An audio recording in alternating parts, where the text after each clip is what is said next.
Well, hi there, it's Matthew, and welcome to another episode of Learn from People Who Lived It. Let me take you back to 2014. Oh, man, that's when I was burning the candle at both ends, as they say. Of course, I had my morning radio show then, which had me up at 3:15 in the morning for work. But I was also the in-game arena announcer for the then Phoenix Coyotes, now the Arizona Coyotes. So I would drive out to the west side of the Phoenix area for the games in the late afternoon and evenings, be up until about 10:30, go to bed around 11:30, and wake up again at 3:15. I was tired, to say the least. But to combat it, I didn't just try to get more sleep, I was jamming the energy drinks and coffee. In fact, at the height of it, I figure I was drinking somewhere between 4 to 8 cups of coffee a day and between 2 to 3 energy drinks a day. In short, I was wrecking my gut. That led me to a naturopathic doctor, Dr. Wendy Wells, who after some blood, stools, and a bunch of questions, we figured out what we needed to do to put myself back on track. Here's tip number 1. Stop the energy drinks. Stop 6 cups of coffee a day. And what I learned through that journey was that we can't just give ourselves whatever we feel like all the time without expecting some sort of a ramification. And that's exactly the story of Alex Martinez, who joins us today on this episode of Learn from People Who Lived It. He had decades-long GI issues. In fact, he became patient 0 for Intrinsic Medicine, which is his new company inspired to make a public health impact. We're going to talk about GI issues today. We're going to talk about IBS today. We're going to talk about all of the things surrounding the gut and what we can do to improve it. Sit back. I think you're going to enjoy this conversation, and who knows, you might even learn a couple of things from somebody who's lived it. That podcast is coming right up. First up, let me tell you about a couple of our resource partners. You've probably heard me say this before, but most of the things that kill us are preventable, and that's exactly why I put my heart in his hands, in his care. I'm talking about Dr. Robert Todd Hurst and HealthSpan MD. He's my cardiologist because I appreciate his holistic approach to heart health. There's nothing out there like HealthSpan MD. His AFib reversal program, his CAD reversal program. Get the link on the resources page at learnfrompeoplewholivedit.com. Looking for no bullshit conversation about mental health? Find Learn from People Who Lived It wherever you get podcasts. Search it using all one word. Learn from People Who Lived It. Welcome to another episode of Learn from People Who Lived It. Hi, I'm Alex, 40, Washington State. What story are you here to share today, Alex? I'm here to share my biotech entrepreneurship story as a patient. Yeah, that's right, because you were patient 0. Okay, who do you hope hears this? I hope that people with chronic health issues that want to take big risks in their lives, including starting something that can help others at scale. Oh my gosh. I am delighted for this conversation because of the fact that over the last few years, I have come to sit very well with the thought that the gut is the brain and the brain is the gut. And I'm sure you agree with this statement, Alex, but I had a doctor once upon a time put it to me like this. He said, listen, back in the early 1900s, when we were delving up the body to figure out which doctor was going to work on which specialty, we said you're the leg doctor and you're the heart doctor and you're the foot doctor and you're the face doctor. And because of that, we kind of grew up in this world where we saw each one of those things as separate. And it couldn't be further from the truth. As a matter of fact, the gut is the brain is the gut. It is all one, and that is the space that we're stepping into more and more and more. So what part of the world are you joining us from this morning? Yeah, I'm in Washington State right now. Perfect, man. Well, how do you feel about that statement, that the gut is the brain? Yeah, well, it resonates very much with me. In fact, the concept that I've been playing with is that the gut allowed the brain to develop, to evolve. Right. Really? So let's take it up a step further. So let's go far back to earliest life, right? To early multicellular organisms. What were they? They were worms. That was when cells decided to start working together right? And they were an open system, right, to the water, the aqueous environment that they were in. And that's when the early symbiosis likely occurred as well. So the gut, like when you think about what is our gut, and it's kind of a gory example, but imagine if you extracted. Get gory. I like it. Get gory. From mouth to anus. Okay. Pulled it out, removed all the other stuff. What does that look like? It's a worm. You have a worm there. And so when you think about it, the earliest organisms, the earliest multicellular organisms, they're worms. Early symbiosis with outside bacteria, probably the progenitors of our gut microbiome, they were there. So likely, I could imagine the enteric nervous system, the nervous system in the gut, what we call our second brain, was actually the first brain. And somehow that system said, hey, let's get more complex. And eventually we'll need, a higher nervous system. Yeah. So the worm is all the intestines, our guts. It's all the stuff inside of us. Is that what you're suggesting? Exactly. I think if you think about our gastrointestinal tract as a worm, and everything else was that organism saying, "Hey, I need an exoskeleton. I need a suit. I need to be able to traverse more domains because what am I looking for? I'm looking for intake." Fascinating. All right, man. Listen. So that's where we're going to jump into. I always like to start on this podcast with the first 10 years of people's lives, just to give us a little bit of a snapshot as to who this Alex guy is, what you grew up like. So give me the 30,000 foot view of your childhood. Yeah.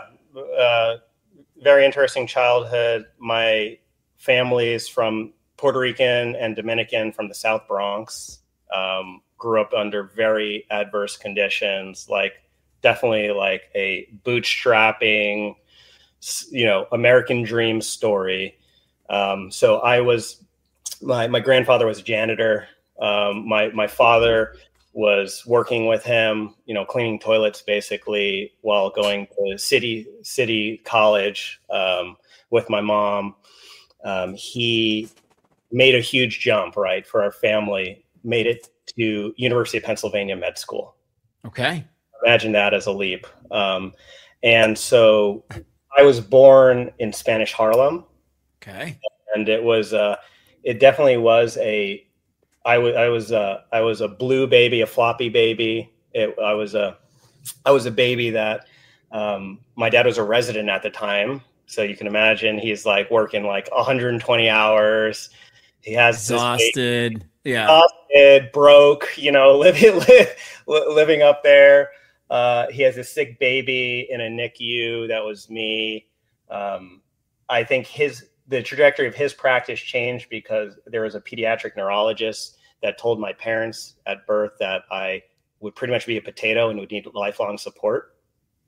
And my parents were like, we're not going to label him like that. We're going to put, normal birth. I had a great pediatrician who was an advocate and said, say it's all normal. Don't put him on a track. Let's see what he can do on his own.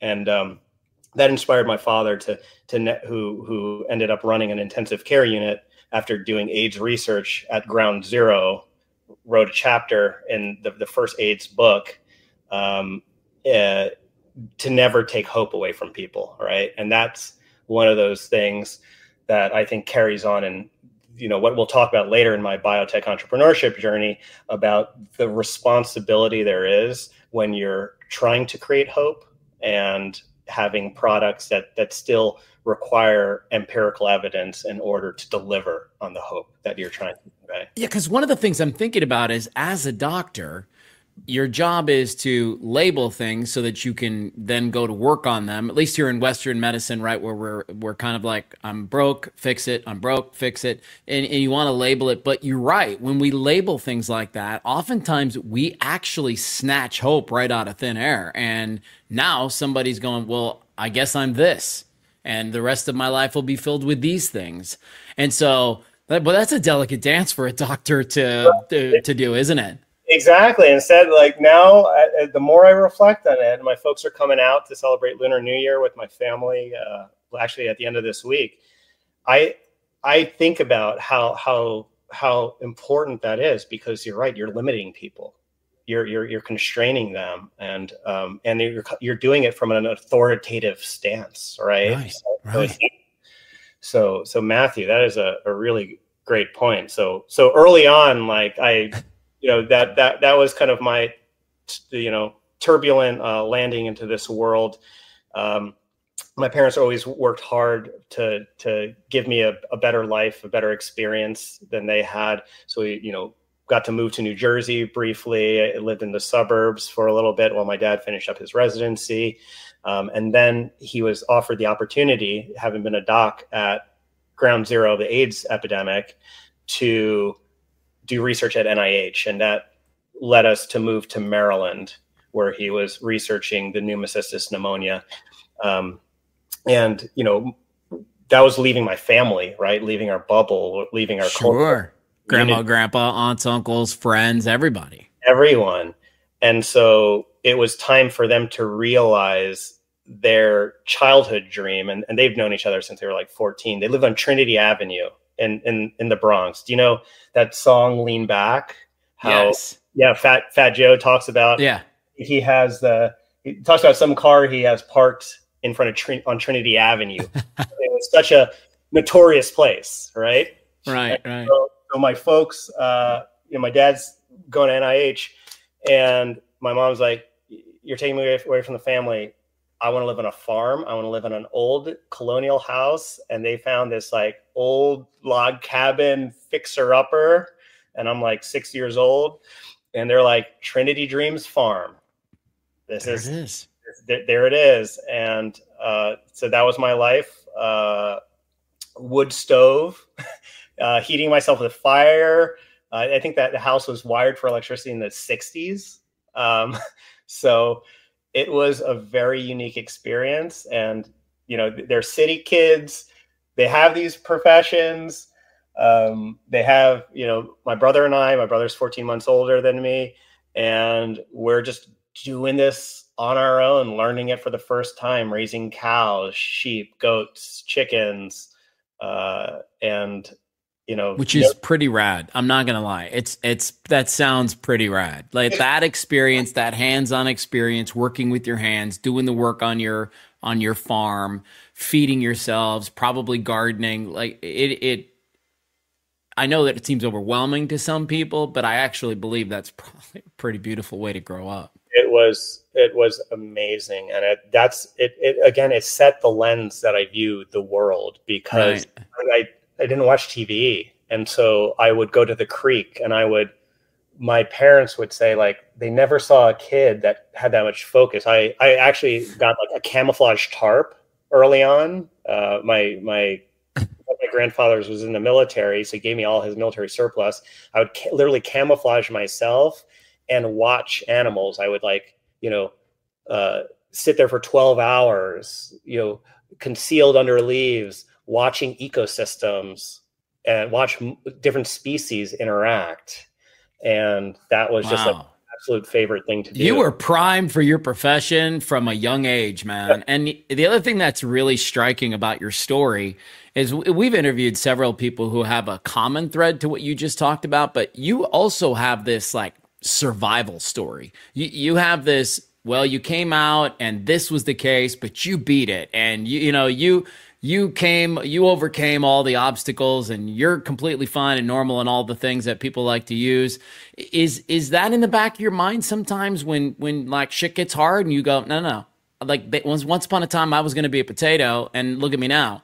Like I can do hard things, as Dr. Frank Bavacqua likes to say. Yeah, I think so. And I think it was rooted there at a subconscious level, which makes it that much more elegant, because I did have continued, challenges, by the time, I was, so I had this wonderful childhood. I was inspired by nature. I knew the value of hard work. I had significant responsibility. I was responsible for big living things that were bigger than me. Right. Responsible for, keeping my family warm. But around when I was 11, and to what you're talking about, that, the gut and the brain, they connect. Mental health and whole organism health are important. Around the time I was 11, that's when my IBS developed. Again, I believe it corresponded with the stress of having a very non-traditional background, starting to go through puberty, starting to, being in the public school system where being normal, being mainstream was more important. And that was the time when, both IBS and depression reared their head for the first time. For you personally? For me personally. And I think, but luckily that that great point you made, that I already knew I was a survivor, that sort of subconscious survivor mentality really enabled me to push forward and compartmentalize and not let that limit me. Okay. All right. Well, listen, let's start to jump in some deeper waters here. You're the CEO, chairman, and co-founder of Intrinsic Medicine. And like almost everybody on planet Earth, you started this because you needed it first. And that's such a cool way to go about this. I mean, I started learning from people who lived it because I needed it first. I had just gone through a serious mental health journey, and I felt the only way to make any sense out of it was to put my face in front of this microphone and record anything and everything I could in the spirit of helping people feel less alone, helping them to see that, if they talk about it, they're going to feel better on the other side. And then, when you're ready, come on, let's talk about it. But, come on the podcast and let's let everybody know about what your journey was like, because, people are sitting there feeling lost, feeling like nothing's working, feeling broken as hell. And they don't know which way to go. They don't know which end is up. Sometimes it gets so dark and so convoluted and just messy, right? Like murky waters. And so you start this Intrinsic Medicine, and I love what you put in your bio. You said, I was patient number 0. So this tells me that you have another episode later in life where, again, you're going to require some work on your body. Yeah, absolutely. And Matthew, what you're doing is beautiful. And what got you here and what got us together here, that is beautiful. And that's really what it's about. Right? I believe, in the social baseline theory of human beings, that is about connection. And that's what makes us stronger and more resilient and provides the opportunity for growth. So just thank you for inspiring me in the middle of our discussion. So I was, I have a crazy career. I was a corporate lawyer, did all this other stuff. It's a long story, but I was working, in progressively, elevated roles at a biotech company focusing on, RNA targeting. So cutting edge genetic type medicine. Okay. While I was there, I was, helping the company deal with safety issues of its platform technology, including in late stage studies, very severe stuff. And my co-founder was also running regulatory affairs for that company at the time. So we were both managing a very challenging issue in that industry. It included a patient death, right? So that's the gravity of it. And while we were there, we kept looking at each other and being like, wait, the ultimate arbitrage opportunity is, let's find truly safe compounds. First, do no harm. If we ever started a company, and then I had been running competitive intelligence and market research for that organization. So I had this really broad lens to view the industry. And I was like, to exactly what you're talking about, everything's siloed. Everything is given a little different name. It's limited and has different people looking at it, and they don't talk to each other. Right. Mm-hmm. And I said, wait a second, all chronic diseases, they might be, they're a spectrum, right? They're a spectrum of manifestations of common elements. What are they? Immune dysregulation and dysbiosis of microbiomes, of host ecologies. And so what if we could find truly safe compounds that address that? And that was my search and eval criteria, that we went out to find these. And so here I am. I've been raised in an environment where scarcity was always a big thing. And, my background is so weird that I didn't know doctors made money until I was in high school, and my peers are saying, "Why do you dress that way? Why do your parents drive those cars?" And so I finally had a stable job that I was successful at, and then I made this jump, and then shortly after that, every time I ate, just severe abdominal pain and bloating. I already had background IBS, so I'd already normalized having severe IBSD, and this was something else. And I would eat, I would become incapacitated. I would literally fold on the floor, be in the fetal position. Just like cramping, gas? Like, what do you mean? It was just insane bloating. Yeah. And then it just would be like a intractable pain in my abdomen. And it got very concerning because it was extreme distension. Like I had to take my pants off. Right. It was just round and it was hard. Wow. And so hold on. What did your dad think? Well, this was going, I mean, he's a doctor. He must've had some opinions. Exactly. So he would palpate me and he was like, you need to get worked up. And the thought process, especially given the context, hey, I just did this, just left, my stable employment to do something, new and stressful. Maybe it's a penetrating peptic ulcer. Right. So got worked up, and my blood looked okay, so we went to imaging, and so I was getting imaged, and all the time this was rapid weight loss, so I lost about 45 pounds very rapidly due to these acute episodes every time I ate, so every meal. Oh man. And so that sucks, right? I mean, like we have to stop there. Like that sucks because you couldn't find any. And what year was this kind of taking place? 2018. Yeah. Okay. So we were sort of in that space of, the gut health was starting to bubble up and, people were trying new things and trying to, be selective with what they would eat, what they could eat. I actually went through a huge episode from like 2014 to 2018 with my gut health. And so it's one of the reasons that I was excited to talk to you today because I'm always curious about that. So anyways, jump back into your story. Were you getting like selective with which foods you would allow yourself to eat? Were you being like, did you narrow that down a little bit? Yes. So, and as somebody who's been working on your own gut health journey, it was white rice and ice cream. Wow. Okay. I was losing weight so rapidly and all the other foods I couldn't eat. So it was white rice and ice cream was what I had to subsist on. And, so you're not lactose intolerant. That's good. Yeah. Luckily, thankfully milk has always been there for me. Right. Yeah. Yeah. Right. When I needed it. Cause, I truly believe it was my mother's breast milk that restored me when I was young, and that was the only time I showed signs of life or like in vigor was breastfeeding. And so we're trying to figure out what's going on here. Doctors are like, let's image this, and they do. I forget what imaging they did, and then all of a sudden, a surgical oncologist walks in the door. Here we go. Right. Here we go. Here we go. Hey, wait, I thought I had an ulcer. I thought I was going to have to change my diet, stop drinking, which of course everyone should do. Yeah. And I've long since done myself.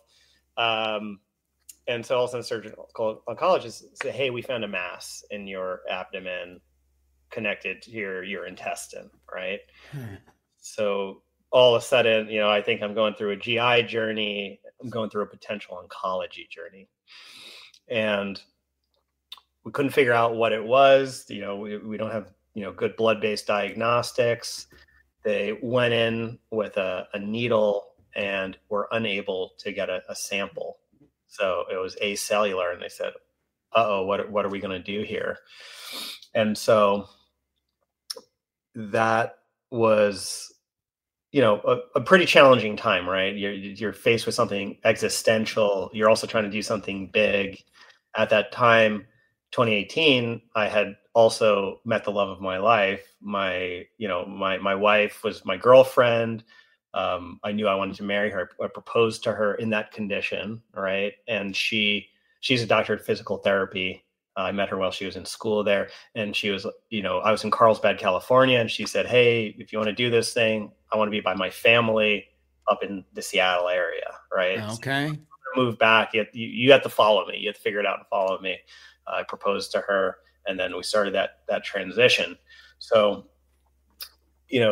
while we were trying to figure out my health, I was moving states, right?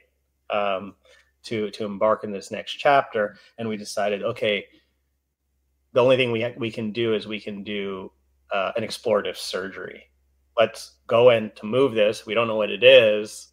Let's treat it as if it's a malignancy, and go in and let's wait till I'm settled up there to have that done. So this started in 2018.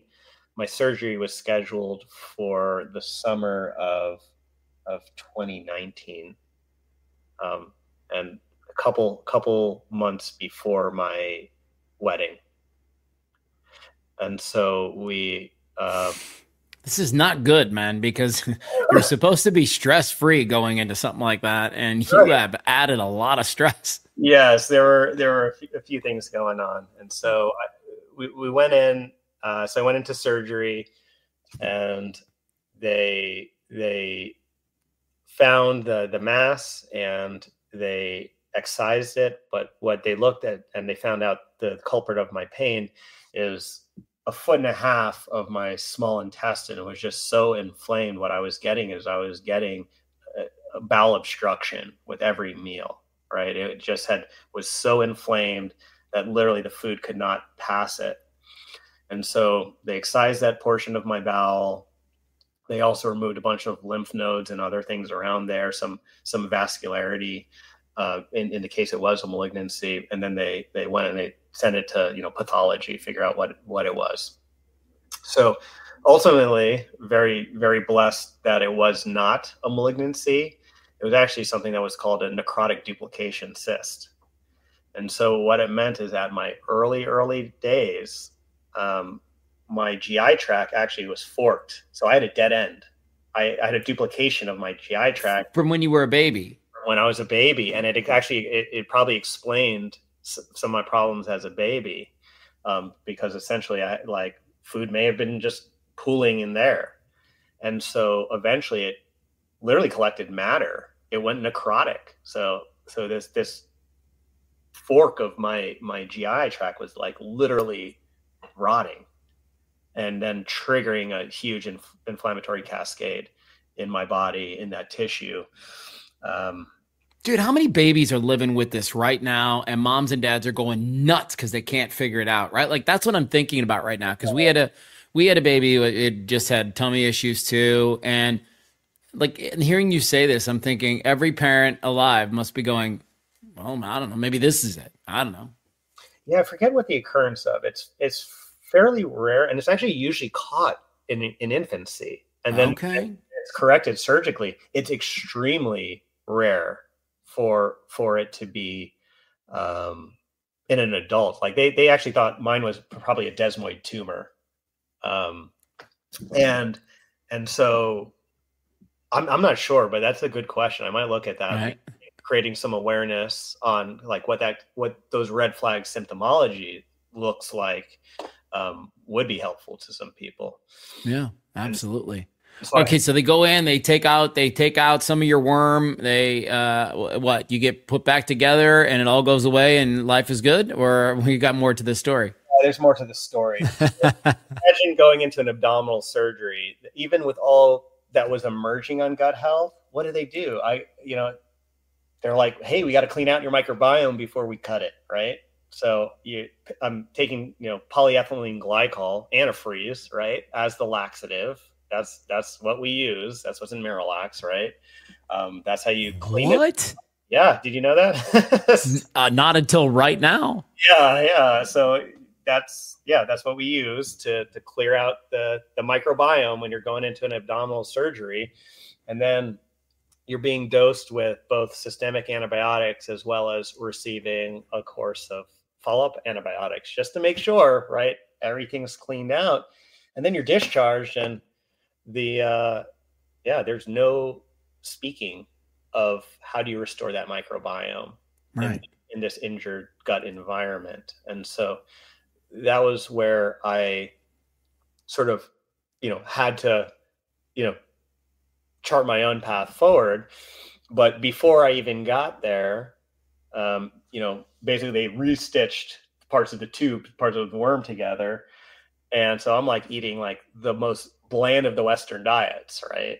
Pancakes, right? Pancakes, white rice, that's pretty much it. In about 30 days after that, I was starting to finally feel better, finally being able to walk again. I wasn't able to carry anything over 8 pounds for weeks. And we said, we're going to celebrate by going on a trip up and camp Mount Rainier, right? Beautiful. So it was awesome. I was really stoked about it. I was feeling good. Started to eat some more real food, and all of a sudden that same pain came back. And it was so bad. So frustrating, man. That distension, it came back, and it was so bad. I was so nauseous. I had to take all my clothes off. I couldn't have anything. My belly was just like, felt like it was going to burst. And then my wife tried to call an ambulance, and they were like, it's going to be like 45 minutes. They're like, the response times were all jacked up. And so we're like, okay, we got to get you to the car. And I just remember collapsing in the driveway. And then like my mother-in-law and her sister and, my uncle just like all helping me up. And, my wife, drove me to an ER with just me, just like in a fetal position in the back seat. And then, in the ER, I'm like laying on the floor, and they're like, no, you have to sit in a seat to, or else we can't intake you. Right. And I'm like, so it's just brutal because I like can't sit down because my stomach is so distended. And, finally, got in there, I would argue that they were treating me as a drug seeking patient, as a pain med seeking patient, until my father got on the phone with the doctor. My wife was like, oh, we gotta figure something out and get him pain meds. And so what it turned out is I had a stricture. So that part of my GI tract that was cut together, there's a lot of stickiness on it, right? You can imagine there's a lot of cellular remodeling going on, but they also removed those lymph nodes, those blood vessels. So there was an opportunity for it to stick. And so what happens is it's stuck. And then as it healed, of course, there's going to be fibrotic tissue, scar tissue in there. And it basically, like, imagine a kink in a hose, right? Yeah, sure. It's what I was just thinking of. And so lo and behold, I went in for bowel obstructions. I left with a bowel obstruction, and it was completely blocked where it could have gone ischemic, which means then everything down, all the blood flow would have been gone. So then the entire thing dies, right? The bottom part of the worm dies. And so this was literally a scenario that if we had made it to that campsite and this happened here, I don't think we wouldn't be talking. You think you would have died? Yeah, I think I would have died. So, oh man, were you so pissed? Like, I'm just thinking really quick, like you had surgery, they seemingly fixed it. And then here you are, you're trying to live your life. And then this thing comes back, and you must've just been like, what the fuck is going on, dude? Like, what do I have to do to beat this thing? Yeah, it definitely was challenging. Right. So yeah, you're being nice. Go ahead. Yeah, I am. Yeah. I try to be a pretty nice person, but yeah, I was pissed off because I didn't know who to blame. Right. Right. Sure. It's one of those things. I don't know who to blame. And I really try to take everyone, like everyone's just trying to do their best. Right. Just try to be kind, try to be generous with everyone. And so, like, who am I going to take it out on? A nurse? Who am I going to take it out on? The doctor that tried to be as thorough as possible. And so, I'm sitting there in this unit, and 5 days, no eating. And that's what enabled me to get out of there. Right. And until I finally had a bowel movement, they wouldn't discharge me. And so then, that happened. And now I know, like, okay, I'm dealing with this. Now I'm going to have to rebuild my gut microbiome, and I'm going to have to do it with the understanding of this dynamic. And so luckily, my wife being a DPT, she's doing scar tissue mobilization, which is not fun, but is necessary. Yeah. My abdomen, and then it was building up my diet, and that's kind of where I said it's time to be patient zero, and that is when I started taking a supplement version of the compounds these human milk oligosaccharides that I'm now developing as drugs to restore my microbiome, to promote healing, which I certainly did, and also to fulfill a vision I had when I left, my previous job to start a therapeutics company. I imagined what kind of drugs we would have today if every CEO was required to be the first person to take their drugs. What if every CEO, it was a mandate that you had to be in the phase 1 safety and tolerability studies? What would the armament look like today? I bet it would look like the one we believe we should have, considering we're talking about manned missions to Mars, right? There's a huge disconnect between sure, and the silicone-based technologies that we have today. Dude, all right. I have a million questions swimming in my head right now. I really want to get into this idea. We said it up front. The gut is the brain is the gut. You actually think the gut came before the brain, which is a super interesting concept that I can warm up to. And I want to understand, because I'm thinking people who have come to this podcast because their gut sucks too. Yeah. And they're just looking for answers. Let me give you a short story. And I mentioned 2014. I was a morning show radio personality, and because of that, the hours were ridiculous. 3:15 in the morning was when I would wake up for work. And then I was doing some side hustle work on the side that would keep me up until about 9:30, 10:30 at night, some nights. And so at best, I was sleeping about 4.5 hours a day for a few years in a row. And I was, in the meantime, slamming coffee, slamming energy drinks, slamming 5-hour energy, Red Bulls, you name it. I mean, just to get through my day, I was caffeinating like crazy. And then I ran into this problem where I just really, as you can imagine, awful, felt terrible. So I went to a naturopath, and she was super wonderful. And we did all the poop and the pee and the blood and all the tests that people do. And I went on a super restrictive diet. That's why I asked you about what yours was. Mine was like cucumbers, some salad, chicken, rice, to your point. I think that was it. There was like 4 or 5 things that I ate for about 2.5 or 3 weeks. We got everything to settle down. She started pumping me with, like probiotics and some adrenal gland stuff, and, probably some other compounds that I was taking. And eventually we landed on this idea that when I eat a potato or I eat a grain too close to each other, there's some interaction that happens with those two things where they cause me to be really uncomfortable.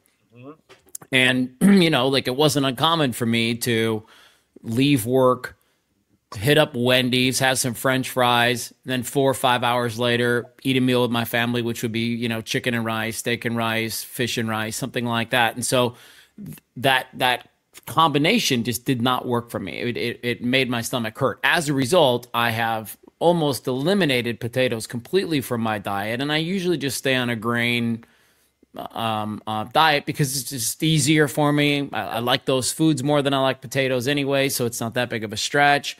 But I seemingly have it under control. But just recently, last year or two, I've been really wondering about how much stress impacted that decision, back in 14, 15, 16. And now that I'm not in that high stress job anymore, I'm doing things that I love every single day. I'm happier, I have better relationships with my wife, my kids, the people around me.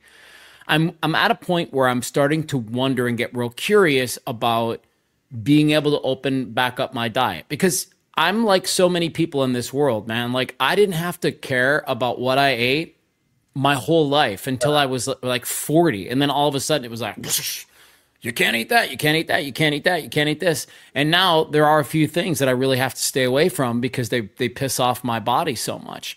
And so I wonder if you could help me and everybody else understand what happens when we eat food and why do certain things piss off the gut? Gluten comes to mind. It's a huge thing now to be gluten-free, which I can't eat because there's a potato starch and a rice flour in there. And so that gluten-free products wreck me. So what is it? What's happening in food and digestion where foods present issues to us? Do you understand that? Yeah. So let me see if I can kind of walk through some just different. Talk to me like I'm a third grader. Yeah, talk to me like I'm a third grader. Different concepts. So there's a direct wire, right? There's a bidirectional communication, right? There's a telegram between the gut nervous system and the brain, right? It's the vagus nerve. Yes. Oh, the vagus nerve. Yep. Right. So it's bidirectional, and that's and that vagus nerve even can control our fight or flight reflex, right? Yes. So it's communicating, and so when you're stressed out, there is a behavioral sort of profile that changes. It's like a light switch on our comprehensive behavior. It's called sickness-like behavior, right? And so you become antisocial. You don't want to be around other people. You become more fearful, more kind of reactive to sort of outside, perceived threats. Your threat perception goes up. You even don't want to, become lethargic, right? You want to kind of limit your movement. And as part of that, your appetite goes away as well. So we know that, being, stressed out, being in a pro-inflammatory state, which stress can lead to, right? Stress, like what we call as stress, it's not just in our heads. It's actually creating oxidative stress. Oxidation, sure. This right. rust is what turns steel into something brittle. Oxidation, right? And so that oxidation is happening on cells. And when cells are oxidized, guess what? Our immune system doing the best job it can. Inflammation is wonderful when it happens in the right acute setting, when it's short-lived. But when it's chronically activated, the immune cells are saying, hey, I got to do my job. Let's start attacking our own cells, right? These oxidized cells. And a lot of that happens in the gut. Right, 70% of the immune system is in the gut. Right, the immune system's like the boot camp for, or the gut is like the boot camp for the immune system. Right. Okay. And that's important because did you know that after you eat, which is called the postprandial period, inflammation always occurs. Immune cells are always going to the gut. Why? Because the gut is actually like the thin blue line between order and chaos, because you're taking a bunch of outside molecules, including ones that have outside bacteria and microbes on them. And we're trying to take the nutrients, the building blocks to repair the body while keeping out the bad actors, right? So it literally is a skirmish line. And when you're in that stressed out environment, lo and behold, what happens? You get leaky gut. Yeah, we've heard about that. I've heard about this leaky gut. Yeah. Right. So the layer is already fractured. It's already a greater challenge to control it. And then if you have molecules, for example, you have a gluten sensitivity or something, the immune cells that are trying to hold that line are also recognizing, hey, wait, there's someone else here. There's a lot of threats here, and you get collateral damage, which could include damage of the tissues, within that skirmish line. So that's one dynamic of what's going on. But the other one that I think is really important to your point about, hey, I found some foods that worked once upon a time, and sometimes it changes, or I'm feeling better here, I'm less stressed. When can I start liberalizing my diet? Because, to our earlier conversation about limitations, that limitation is going to also impact your head, your mind, how you perceive yourself, which will create background stress, right? And that'll probably offset kind of your allostatic capacity. Think about allostasis as your capacity to deal with stress, right? So that's your stress cup, and the more that's filled up, the more little things eventually can push you up to overflowing. Such a great way to put that, man. So, so I think one of the things that's happening with food is, and I think this is a cutting edge understanding of the gut. It's not who the bugs are, it's what they're doing, right? It's with people too. It doesn't matter what background, what ethnicity that or nationality that person is, who they are, what gender they are. What they're doing matters, right? Whether you would say you're helpful, you're a good person, or you're a bad person. You're not helping the community, right? Right. So when you think about the foods that you're putting in, even plant-based foods, those are the substrates that that's the feedstock that determines what the bugs do, because all these bugs take, especially the prebiotic, the fibers there, and they metabolize them into a bunch of small molecules that are extremely bioactive. And so I think that's kind of what's deterministic. And then they cross feed off of each other, right? So someone might be producing different bioactives that maybe enable a pathogen to flourish in those conditions. So it's not who they are, it's what they're doing. Got it. I want to ask, as we kind of wind down our hour together, I have so many things I want to talk to you about. I may have to have you back. But how do we improve our gut health today? Yeah. What is the Bristol stool form scale? Like, there's a couple of things that I'd like to ask you, because I want to make sure that people leave our conversation today with a few actionable items that they can do to start improving their own gut health. Wonderful. I'm so happy. It wouldn't be an interview with me if we didn't talk about poop, right? Good. Yeah. And so this is the beauty of our conversation is, so everyone understands it's not just who they are, it's what they're doing. What they're doing is largely determined by the fibers you eat. Well, lo and behold, audience, and I know we actually have some selection bias, right? Because people here are thinking about change, thinking about optimizing themselves. So you may have already taken some steps, but our dietary fiber goals are like 30 grams of fiber. Only 5% of US adults are at that goal, right? What? Yes. Yeah. So most people, if you do a fiber audit, right? Measure your food, right? So learn to take a food journal, quantify the amount of fiber, do an audit on that, right? So that's going to be a very empowering tool. And then you say, well, okay, so start there. And then you can leverage the Bristol stool form scale, which is anyone can look it up. It's freely available. I think the Rome Foundation always keeps it up to date, and it's a visual scale. It really. So some poop pictures. Some pictures of poop, right? There it is. I call it the poop compass, right? Perfect. And you can look at it every time you have a bowel movement, and you can look at sort of what that healthy stool looks like, and it's around it like the number 4 one. The way I like to think about it is my goal is no white poops, right? That's the goal. And when you have them, you feel different. You feel fantastic, right? I think in general, there was a weird paper, but it's a paper I always love to quote. You can look it up somewhere. I think all mammals, when they're having healthy poops, 12 seconds is how long it takes them to do it. Right?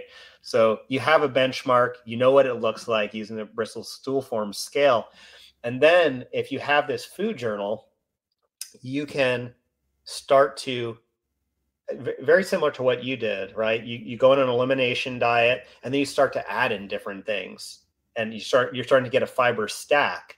And maybe as you start stacking certain, sort of food stuff that you enjoy, first and foremost, that you enjoy, you can look at your Bristol stool form scale, but you can also log, hey, how am I feeling, right? What we need to do is I think we've already been through the sort of the quantified self, right? Everyone has all these trackers and stuff. We need to start thinking about the qualified self. How does this stuff actually make me feel?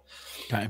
So as you're adding to that stack to work towards that prebiotic, that fermentable dietary fiber goal that's going to help the good bugs do the right thing in your gut, you can also say, oh, maybe this doesn't agree with me at this point in time, right? Let me put that maybe later we'll explore that. And then you move on to something else. Like, so for example, apples and sweet potato are my staple. I would love the idea of quinoa. Doesn't work for me.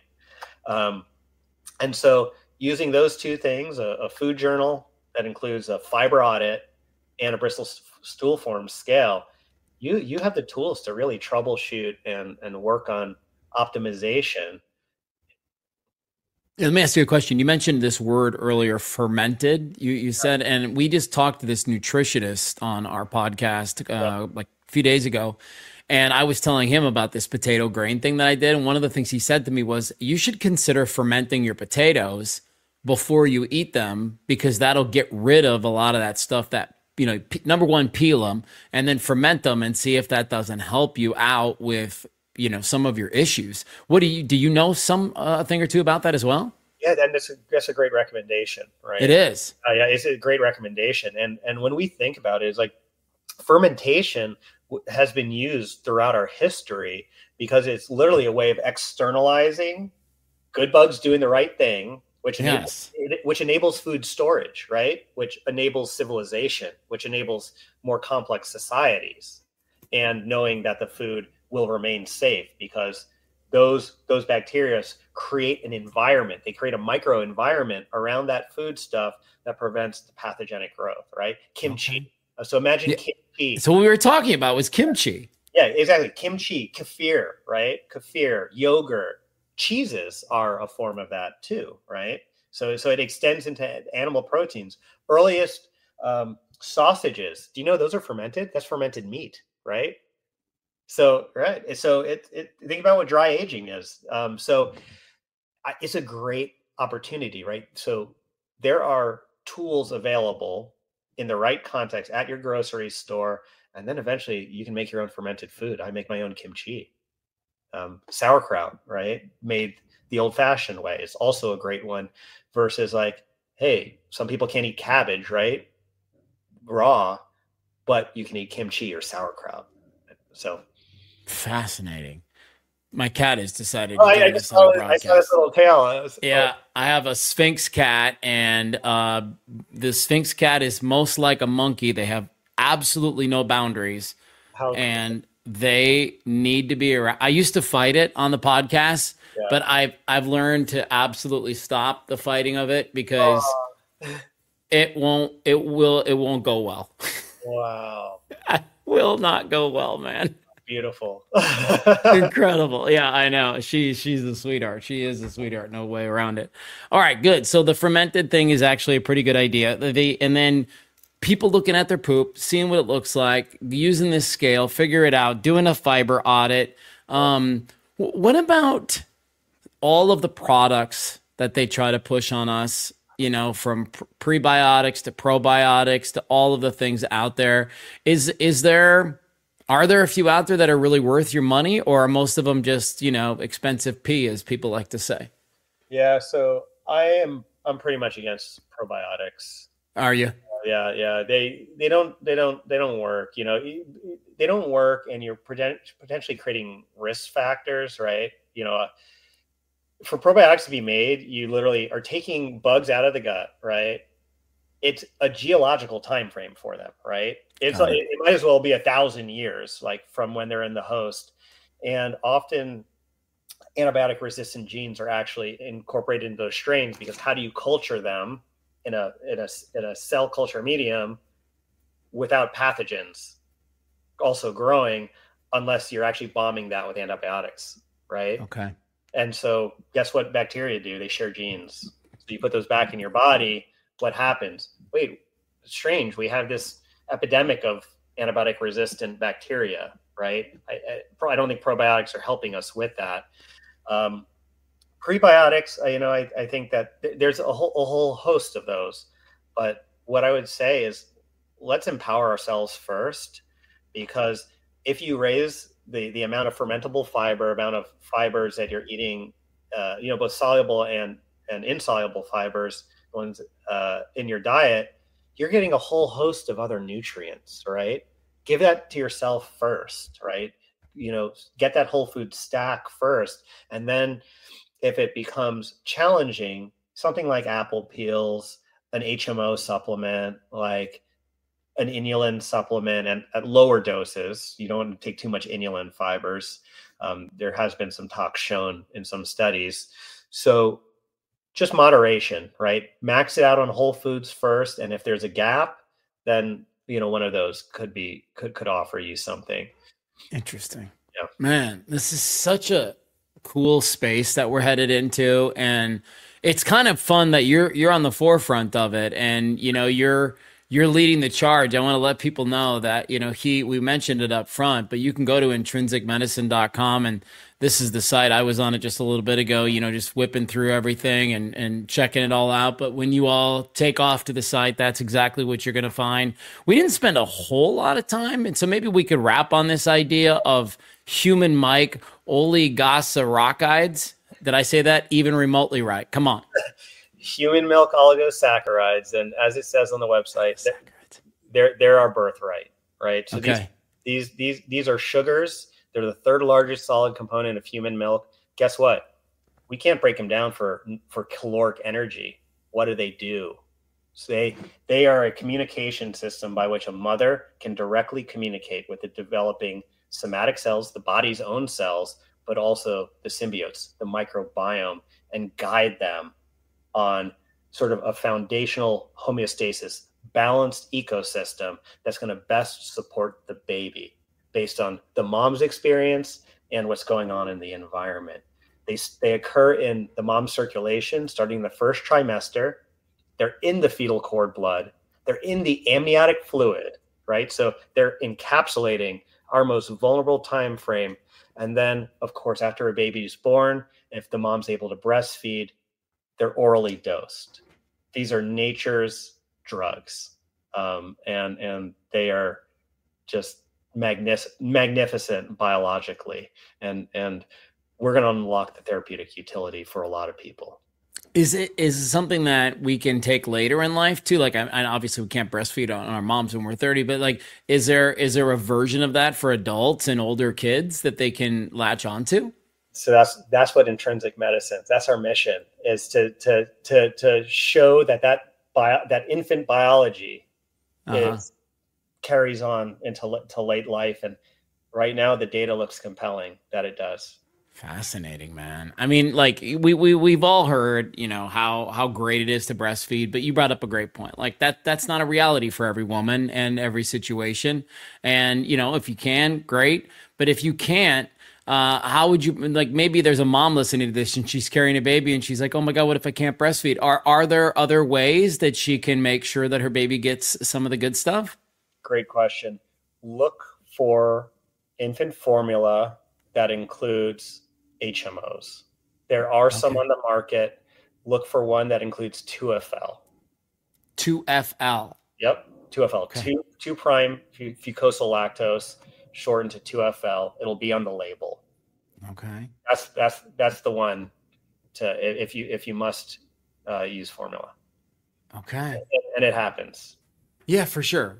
All right. I think we'll probably have to schedule you back at some point, because I don't think I got halfway through some of the stuff that I wanted to talk to you about. And love to come back.